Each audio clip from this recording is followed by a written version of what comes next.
Assalamualaikum warahmatullahi wabarakatuh. Bismillah, alhamdulillah, wassalatu wassalamu ala rasulillah Sayyidina wa maulana Muhammadin ibn Abdillah wa ala alihi wa sahbihi wa mawalah, amma ba'd.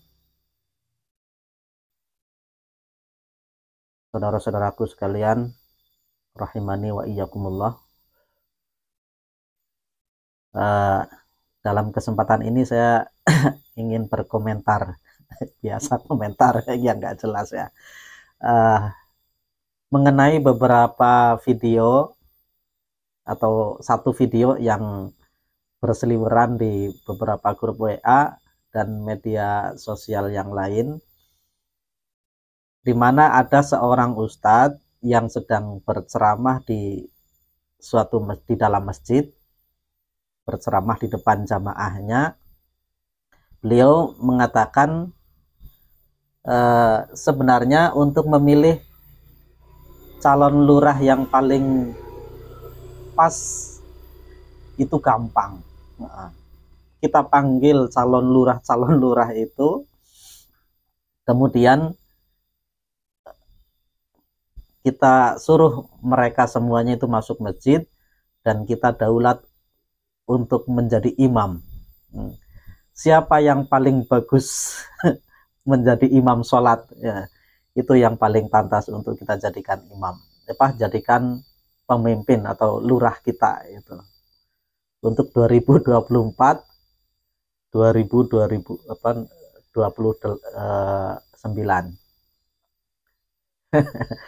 Menurut saya cara berpikir seperti ini kurang pas. Nah, perlu digarisbawahi, kurang pas itu. Nah, kurang pas berarti kurang sedikit saja itu, biar pas itu.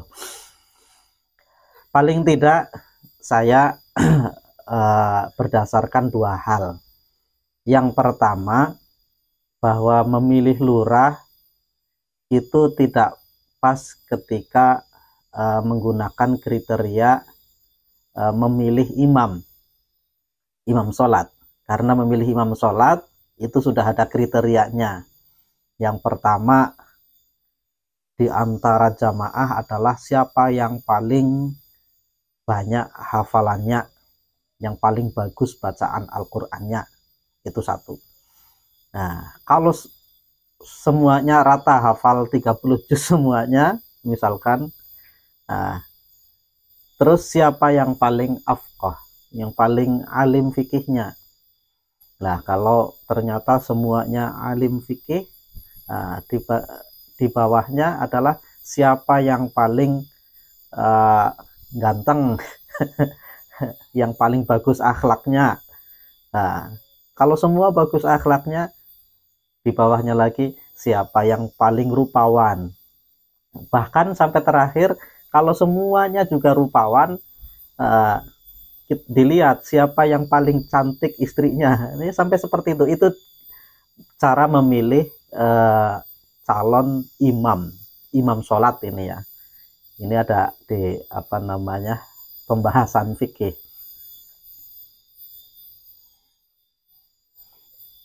Sedangkan kalau untuk memilih calon lurah, mestinya bukan seperti itu, karena peruntukannya berbeda. Kalau memilih calon imam itu adalah peruntukannya untuk memimpin sholat berjamaah, sedangkan memilih calon lurah itu untuk mengurus pemerintahan di wilayah desa, kelurahan. Nah, makanya yang diurus itu beda. Yang diurus itu masalah kemiskinan, masalah komunikasi dengan pusat, kecakapan organisasi, terus kemudian mungkin ada ancaman dari luar kelurahan, mungkin bagaimana dia itu bisa menggali potensi-potensi di dalam wilayah kelurahan untuk menjadi dijadikan sebesar-besarnya kemakmuran warga. Atau yang paling bisa mengarahkan dan menggerakkan warga. Ya, mestinya kriterianya itu seperti itu. Nah, jangan menggunakan kriteria calon pemimpin sholat berjamaah. Ya, kalau menepati kebetulan dia itu cakap dalam organisasi, kemudian dia mempunyai kiprah yang sudah teruji, dia bisa menggerakkan warga. Nah, kebetulan dia juga hafal 30 juz Al-Quran, dia juga alim fikih dan sebagainya, tentu itu yang paling ideal. Tapi sekali lagi itu adalah nilai tambah saja, bukan kriteria utama. Kalau kriteria utama sebagai calon lurah atau calon kepala desa itu adalah bagaimana dia mempunyai ilmu manajerial, dia mempunyai jiwa kepemimpinan, dia bisa menggerakkan, dia bisa menggali potensi-potensi di wilayah untuk kemajuan desa dan sebagainya. Mestinya itu seperti itu. Nah, terus yang kedua, yang menurut saya menjadi dasar bahwa cara berpikir seperti itu kurang tepat. Ada satu ayat Al-Quran yang sering digunakan oleh para ustadz, bahwa calon-calon yang soleh, orang-orang yang soleh itu hendaknya berani untuk mencalonkan diri, dan kalau dia sudah mencalonkan diri harus didukung. Alasannya seperti Nabi Yusuf. Dalam surah Yusuf, beliau Nabi Yusuf itu mengajukan diri kepada raja, qala ja'alni ala khazainil ard inni hafizun alim. Nabi Yusuf berkata, raja, tolong jadikan aku sebagai penjaga perbendaharaan istana. Sesungguhnya aku adalah orang yang bisa menjaga dan orang yang tahu.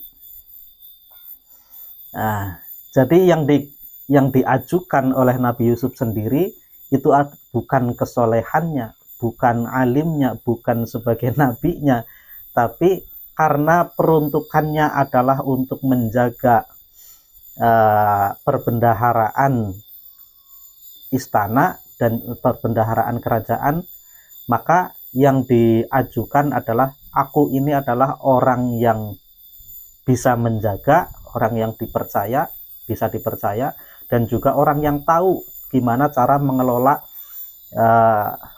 harta pemerintahan, kekayaan pemerintahan. Nah, itu yang diajukan. Nah, artinya sekalipun beliau itu adalah jelas orang yang paling alim di zamannya dan orang yang paling soleh di zamannya, tapi bukan itu yang diajukan oleh beliau, karena beliau tahu bahwa menjadi penjaga perbendaharaan kerajaan itu yang diperlukan adalah bukan semata-mata kesolehannya, tapi adalah kemampuan untuk menjaga dan juga kemampuan untuk mengelola. Nah, kebetulan beliau adalah orang yang paling alim, orang yang paling soleh, maka tidak ada pilihan yang lain kalau seperti itu. Nah, jadi kalau menggunakan ayat ini digunakan sebagai dasar untuk memilih orang yang alim, orang yang paling pintar, itu kurang pas. Karena apa? Karena yang diajukan Nabi Yusuf itu bukan alimnya, bukan kecerdasannya, tapi kemampuan sesuai dengan apa yang akan dikelolanya. Karena beliau mengajukan sebagai bendahara kerajaan, Maka yang diajukan bahwa oleh beliau adalah kemampuan untuk menjaga dan kemampuan untuk mengelola, tahu tentang manajemen perbendaharaan kerajaan. Itu dua hal yang perlu yang menjadi dasar kita bagaimana memilih calon lurah yang tepat untuk periode mendatang. Ini sekedar komentar saja ya. Karena menurut saya jika ceramah-ceramah yang model seperti itu menggiring untuk memilih salah satu paslon yang udah teruji paling pintar dan sebagainya, ini kalau dibiarkan bisa tidak tepat. Ya kalau dia itu selain pintar juga sesuai dengan kebutuhan yang diperlukan oleh desa di masa mendatang untuk kemajuan desa, itu saya kira tidak ada masalah. Kalau memang makanya kita lihat apakah selain pintar juga mempunyai kapabilitas untuk kemajuan desa kita di masa mendatang. Wallahu a'lam bishawab.